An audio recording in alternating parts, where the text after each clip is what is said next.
அதிமுகவில் என்ன செய்ய வேண்டும், என்ன செய்யக்கூடாது என்பதை அமித்ஷா தான் முடிவெடுப்பாரா என்று திமுக எம்பி ஆர் ராசா கேள்வி எழுப்பியுள்ளார். சென்னை அண்ணா அறிவாலய வளாகத்தில் திமுக துணை பொதுச் செயலாளர் ஆர் ராசா, திமுக அமைப்பு செயலாளர் RS பாரதி ஆகியோர் செய்தியாளர்களை சந்தித்தனர். அப்போது பேசிய ஆர் ராசா, திமுக திடமாக உள்ளது, அதிமுகவினர் தான் பதற்றத்தில் இருக்கின்றனர் என்று கூறினார். செங்கோட்டையன் அமித்ஷா சந்திப்பில் என்ன பேசப்பட்டது என்பது தெரியவில்லை. அதிமுகவில் என்ன செய்ய வேண்டும் என்பதை அமித்ஷா தான் முடிவு செய்வாரா என்று கேள்வி எழுப்பினார்.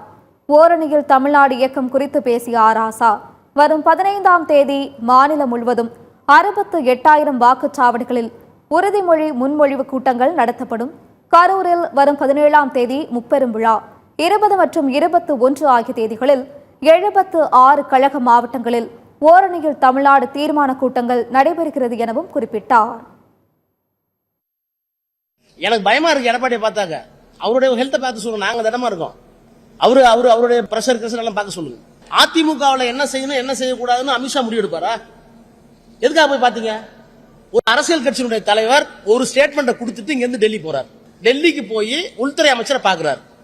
பார்க்கும்போது நான் என்ன பேசினேன், அவர் என்ன கேட்டாருன்னு அமித்ஷாவும் சொல்லல, நான் என்ன பேசுறேன்னு சொல்லல. இந்த கள்ளத்தனத்துக்கு, இந்த மௌடிகத்தனத்துக்கு அரசியல் என்ன பேரு?